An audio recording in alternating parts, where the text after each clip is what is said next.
ಅಧ್ಯಾಯ 8. ನಂಬಿಕೆಯು ಅಪನಂಬಿಕೆಯು. ಒಮ್ಮೆ ಆ ಸುವಾರ್ಥ ಕೂಟದವರು ಅಟುಂಬವ ಎಂಬ ಸ್ಥಳಕ್ಕೆ ಸೇವೆಗಾಗಿ ಹೊರಟರು. ಅಲ್ಲಿ ಒಂದು ಕುಟುಂಬದವರು ಇವರನ್ನು ಸಂತೋಷದಿಂದ ಆಹ್ವಾನಿಸಿದರು. ಈ ಕುಟುಂಬದಲ್ಲಿ ಒಬ್ಬಾಕೆಯು ಕರ್ತನನ್ನು ರಕ್ಷಕನನ್ನಾಗಿ ಅಂಗೀಕರಿಸಿದಳು. ರಾತ್ರಿ ಬಹಳ ಹೊತ್ತು ಸ್ತೋತ್ರ ಮಾಡುತ್ತಿದ್ದಳು. ಮಾರನೆಯ ದಿನ ಬೆಳಿಗ್ಗೆ ಅವಳು ಎದ್ದು ಅಡಿಗೆಯ ಮನೆಯಲ್ಲಿ ಅವರಿಗಾಗಿ ಆಹಾರ ಸಿದ್ಧಪಡಿಸುತ್ತಿದ್ದಾಗ ಪಕ್ಕನೆ ಎದೆನೋವು ಬಂತು. ಆಗ ಅವಳ ಗಂಡನು ಓಡಿ ಬಂದು ಕೂಟದವರನ್ನು ಪ್ರಾರ್ಥಿಸುವಂತೆ ಕೇಳಿಕೊಂಡನು. ಆದರೆ ಕೂಟದವರು ಪ್ರಾರ್ಥಿಸುವುದರಲ್ಲಿ ಅವಳು ಪ್ರಾಣ ಬಿಟ್ಟಳು. ವೈದ್ಯರು ಬಂದು ಪರೀಕ್ಷೆ ಮಾಡಿ ಅವಳು ಸತ್ತಿದ್ದಾಳೆ ಎಂದು ಹೇಳಿದರು. ಈ ಸುವಾರ್ಥ ಕೂಟದವರಿಗೆ ಭಯ ಮತ್ತು ಶಂಕೆ ಉಂಟಾಯಿತು. ಸೇವೆಗಾಗಿ ಬಂದ ಕಡೆ ಹೀಗಾಯಿತಲ್ಲ ಎಂದು ಪರಿತಪಿಸಿದರು. ಕೂಟದಲ್ಲಿ ಒಬ್ಬನಿಗೆ ಕರ್ತನು ಒಂದು ಪ್ರಕಟಣೆ ಕೊಟ್ಟನು. ನೀವೆಲ್ಲರೂ ಸೇರಿ ಕೋಣೆಯೊಳಗೆ ಹೋಗಿ ಅವಳಿಗಾಗಿ ಪ್ರಾರ್ಥಿಸಿದರೆ ನಾನು ಅವಳನ್ನು ಜೀವಂತಳನ್ನಾಗಿ ಎಬ್ಬಿಸುವೆನು ಎಂದನು. ಅವನು ಕರ್ತನ ಪ್ರಕಟಣೆಯನ್ನು ಬೇರೆಯವರಿಗೆ ತಿಳಿಸಿದಾಗ ಭಯದಿಂದಲೂ ದುಗುಡದಿಂದಲೂ ಕೂಡಿದ್ದ ಅವರು ನಂಬಲಿಲ್ಲ. ನಿಜವಾಗಿ ಕರ್ತನು ಹೀಗೆ ಪ್ರಕಟಿಸಿದ್ದಾನಾ? ಜನರೆಲ್ಲ ಬರುತ್ತಿದ್ದಾರಲ್ಲ, ನಾವು ಪ್ರಾರ್ಥಿಸಿದಾಗೂ ಅವಳಿಗೆ ಪ್ರಾಣ ಬರದಿದ್ದರೆ ನಮಗೆ ಅವಮಾನವಾಗುವುದು ಮತ್ತು ಕ್ರಿಸ್ತನನ್ನು ಪ್ರಸಂಗಿಸಲು ಸಾಧ್ಯವಿಲ್ಲದೆ ಹೋಗಬಹುದು ಎಂದು ತಮ್ಮಲ್ಲಿ ಮಾತಾಡಿಕೊಂಡರು. ಕೊನೆಗೆ ಅವರೆಲ್ಲ ಪಕ್ಕದ ಕೋಣೆಯಲ್ಲಿದ್ದು ಪ್ರಾರ್ಥಿಸಲಾರಂಭಿಸಿದರು. ಆದರೆ ಅವರ ಪ್ರಾರ್ಥನೆ ಆಲಿಸಲ್ಪಡಲಿಲ್ಲ. ಕರ್ತನು ಪುನಃ ಅವರನ್ನು ಕುರಿತು, ನೀವೆಲ್ಲ ಈ ಸಹೋದರಿಯ ಕೋಣೆಗೆ ಹೋಗಿ ಅವಳ ಕೈ ಹಿಡಿದು ಅವಳನ್ನು ಜೀವಿತಳಾಗಿ ಏಳುವಂತೆ ಆಜ್ಞೆ ಮಾಡಿ ಪ್ರಾರ್ಥಿಸಲು ಹೇಳಿದನು. ಆದರೆ ಆ ಕೂಟದಲ್ಲಿದ್ದ ಒಬ್ಬರಿಗಾದರೂ ವಿಶ್ವಾಸ ಬರಲಿಲ್ಲ. ವೇಳೆಯಾಗುತ್ತಲೇ ಇತ್ತು. ಕೋಣೆಯಲ್ಲಿದ್ದು ಪ್ರಾರ್ಥಿಸಿದ ಪ್ರಾರ್ಥನೆಗೆ ಉತ್ತರ ಬರಲೇ ಇಲ್ಲ. ಕೊನೆಗೆ ಗ್ರಾಮದ ಜನರು ಅವಳ ಶರೀರವನ್ನು ಕೊಂಡೊಯ್ದು ಸಮಾಧಿ ಮಾಡಿದರು. ಅಂದಿನಿಂದ ಆ ಪ್ರಾರ್ಥನೆ ಕೂಟದ ಒಬ್ಬೊಬ್ಬರಿಗೂ ಅಧೈರ್ಯವೂ ಮನಮುರಿಯುವಿಕೆಯೂ ಉಂಟಾಯಿತು. ಕರ್ತನ ಪ್ರಸನ್ನತೆಯನ್ನು ಕಳೆದುಕೊಂಡಂತೆ ಭಾವಿಸಿದರು. ಕರ್ತನ ಮಾತಿಗೆ ವಿಧೇಯರಾಗಲಿಲ್ಲವಲ್ಲ ಎಂಬ ವ್ಯಥೆ ಅವರನ್ನು ಪೀಡಿಸುತ್ತಿತ್ತು. ಕ್ರಿಸ್ತನು ಭೂಲೋಕದಲ್ಲಿದ್ದಾಗ ಸತ್ತವರನ್ನು ಬದುಕಿಸಿದಂತಹ ಸಂದರ್ಭಗಳನ್ನು ಜ್ಞಾಪಕಕ್ಕೆ ತಂದುಕೊಂಡರು. ಆ ಕೂಟದಲ್ಲಿದ್ದ ಪ್ರತಿಯೊಬ್ಬರೂ ತಮ್ಮ ಅವಿಶ್ವಾಸವನ್ನು ನೆನಪಿಗೆ ಮನಾಕ್ಲೇಶದಿಂದ ಕಣ್ಣೀರು ಸುರಿಸಿ ಅತ್ತರು. ಕರ್ತನೆ, ನಮ್ಮನ್ನು ಕ್ಷಮಿಸು. ಇನ್ನೊಂದು ಸಂದರ್ಭ ಕೊಡುವೆಯಾದರೆ ನಾವು ನಿಶ್ಚಯವಾಗಿ ನಿನ್ನ ವಾಕ್ಯಕ್ಕೆ ವಿಧೇಯರಾಗಿ ನಿನ್ನಲ್ಲಿ ನಂಬಿಕೆ ಇಡುತ್ತೇವೆ ಎಂದು ಬೇಡಿಕೊಂಡರು. ಕೆಲವರು ವಾರಗಳ ನಂತರ ನೆರೆಯ ಗ್ರಾಮದ ಹಿರಿಯನು ಸತ್ತು ಹೋದುದರಿಂದ ಅಂತ್ಯ ಸಂಸ್ಕಾರದ ಆರಾಧನೆಗೆ ಈ ಕೂಟದವರನ್ನು ಆಹ್ವಾನಿಸಿದರು. ಕ್ರೈಸ್ತ ಪದ್ಧತಿಯಂತೆ ಆ ಮನುಷ್ಯನನ್ನು ಸಮಾಧಿಗೆ ಮಾಡಬೇಕೆಂದು ಆ ಗ್ರಾಮದವರ ಉದ್ದೇಶವಾಗಿತ್ತು. ಆ ಮನುಷ್ಯನು ಸತ್ತು 2 ದಿನಗಳಾಗಿದ್ದರೂ ಕ್ರೈಸ್ತ ಪದ್ಧತಿಗನುಸಾರವಾಗಿ ಸಮಾಧಿ ಮಾಡಬೇಕೆಂದು ಅವನನ್ನು ಹಾಗೇ ಇಟ್ಟಿದ್ದರು.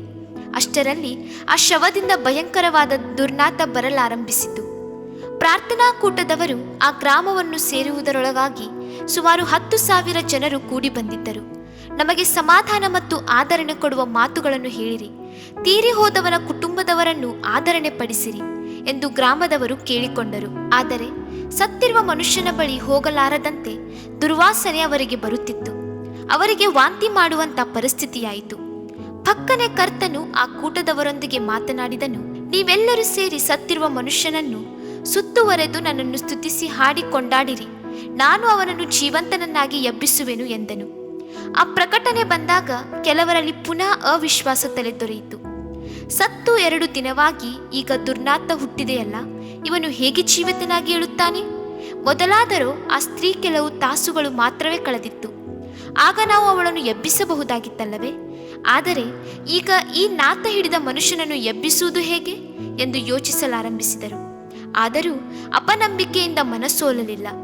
ಕಳೆದ ಸಾರಿ ಕರ್ತನು ಮಾತನಾಡಿದ್ದರೂ ಸತ್ತ ಸ್ತ್ರೀಯನ್ನು ಬದುಕಿಸಲಾರದೆ ಹೋದುದರಿಂದ ಮನಃಶಾಂತಿಯನ್ನು ಕಳೆದುಕೊಂಡಂತೆ ಈ ಸಾರಿ ಆಗಬಾರದೆಂದೆನಿಸಿ ಭಯದಿಂದ ಕರ್ತನಿಗೆ ಪೂರ್ಣವಾಗಿ ವಿಧೇಯರಾಗಲು ತೀರ್ಮಾನಿಸಿದರು.